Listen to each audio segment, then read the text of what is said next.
का बच्चा खाता था खिचड़ी टिका था पानी में बुलबुल का बच्चा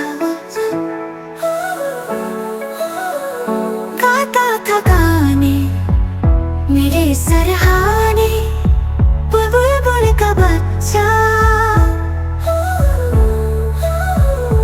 एक दिन अकेला बैठा हुआ था बुलबुल का बच्चा। मैंने उड़ाया वापस न आया बुलबुल का बच्चा। कैसे बुलाऊं